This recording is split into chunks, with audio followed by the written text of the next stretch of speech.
What's up, XRP family? Thank you guys for joining the video. Here we go, fam. The banker Feds and Jake Layton speaking on payment word of the year, interoperability. Transparency is only helpful and effective if it's accurate in this world of interoperability and institutions. So let's take a look at this video, guys. Unhelpful and unproductive, because I don't know the answer to it, but it never stopped me from saying anything like that before, so I'll do it again. Transparency is only helpful and effective if it's accurate.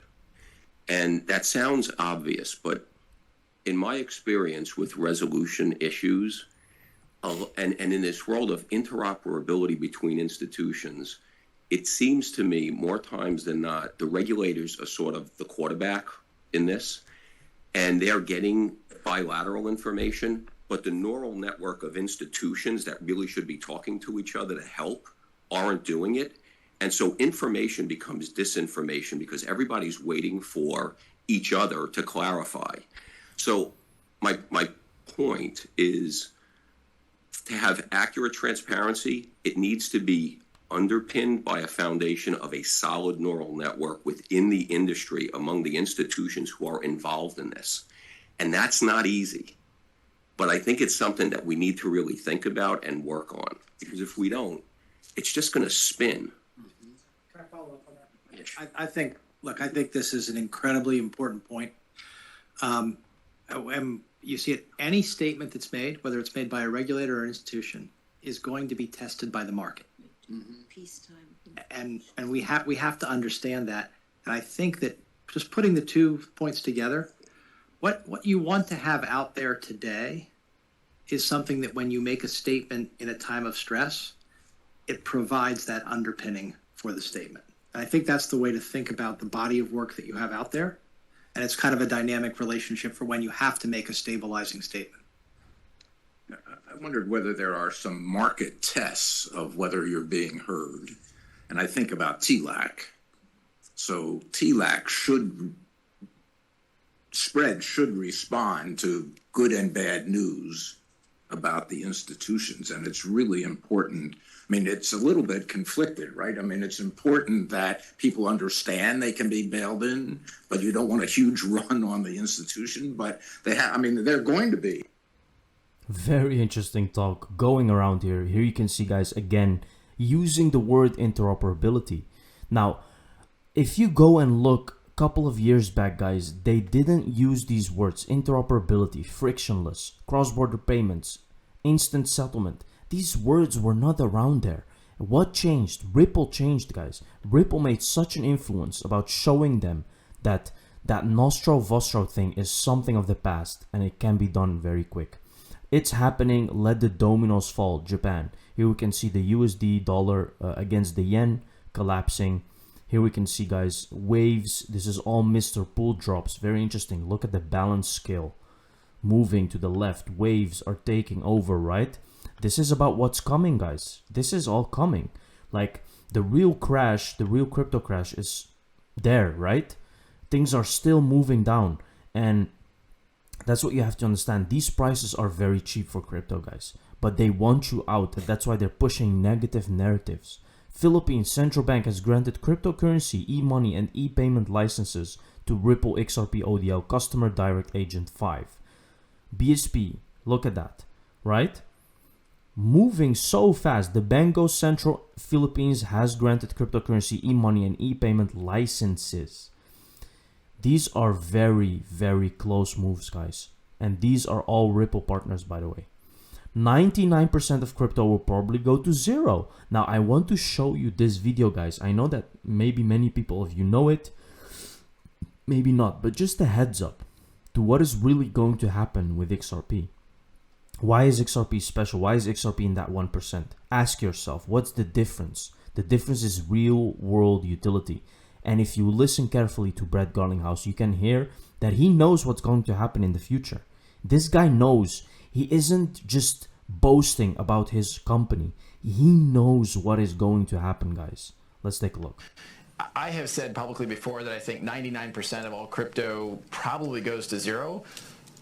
But there is that 1% where I think that is focused on solving a real problem for real customers and is able to do that at scale. And that's going to be game changing. And I think that's going to continue to grow significantly in the decades ahead. Decades ahead, guys. Think about that. That's why we're talking about generational wealth. Faisal Bank, a Ripple user, has received an Islamic banking license from the State Bank of Pakistan, surrendering their conventional license, not XRP. Crypto is banned there. So why I bring this up, this is very interesting, guys. They're banning all crypto except for XRP. Why do you think that is? Let's just think for a second here. Now, crypto is dangerous. Whether you want to agree with that or not, it is dangerous. People are losing funds in crypto because it's very dangerous. They don't know what they're doing, right? That's a fact. That's why they're banning it, right? It's not congruent with their laws, and rightfully so. But why are they not banning XRP? Isn't that a crypto? Now, I'm telling you this, guys, because they think that XRP is actually a currency. XRP is a currency for them, and it's solving a real world problem because they are using Ripple to actually make instant settlement and instant payments. So that's why they're not banning XRP, but they're banning most of all crypto. That's the difference here, guys. Why do you think that they make that difference? It's very interesting to understand that. Banker Feds on bailing out banks. Whatever it is, it will need a bridge. Banks will certainly fail due to a run on liquidity. Thanks to Wall Street for the fine. Let's take a look. That we would need to handle at the time of resolution for the largest banks, 10, 20, up to 40 million deposit accounts, and more complex account types than for smaller banks. So, past the relationships and things like that would be harder to work through. And then, of course, large portions of the deposit balances are uninsured, ranging from 40 to 50% for these institutions on average. And then, just other challenges around receivership management, the receivership entity that the FDIC would be responsible for. It'll depend largely on the complexity of the complexity and scale of the assets that are left behind in the receivership. It could be significantly simplified if we're selling the institution or using a bridge, and much is moving to that. I should just note that in the event that using a bridge, guys, he literally said that, right? Using a bridge. What do you think they mean with that? What is a bridge? Google bridge currency or Google bridge. Well, not bridge, but Google bridge for finance or bridge currency. Look what you'll get. You'll get XRP. That's just what it is, guys, and they know that. We have to undertake a liquidation where everything stays in the receivership. The operational challenges are quite daunting in that circumstance. The last two challenges here kind of touch on the path to failure and the point of failure. They obviously, they have more complex business lines, and the fact that we're going to need to make projections about valuations through the course of a bridge period makes our assessment of the potential cost of resolution at the time of failure more difficult. And then combine that with the fact that they're almost certainly going to fail due to a run on liquidity. There'll be an abbreviated runway, which will further reduce the time that we have to conduct valuations and to market the institution. So those are the challenges. There are a few advantages. Importantly, as was touched on in the first panel, we maintain a dedicated on-site presence at these institutions. It's hugely valuable in understanding these companies day to day. And then also in the runway to resolution, when one of these things fails, we'll have ready access to the sorts of technical information that we need to be prepared to resolve one of them. We maintain two resolution-specific.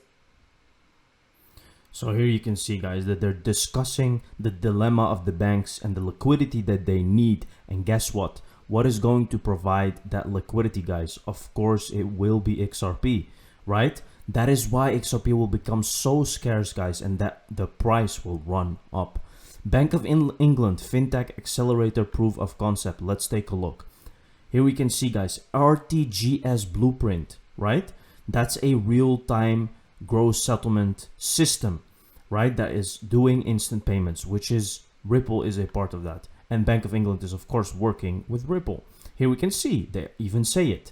The solution used Ripple Connect, which acted as the interface that enables an institution's internal systems to integrate with Ripple network.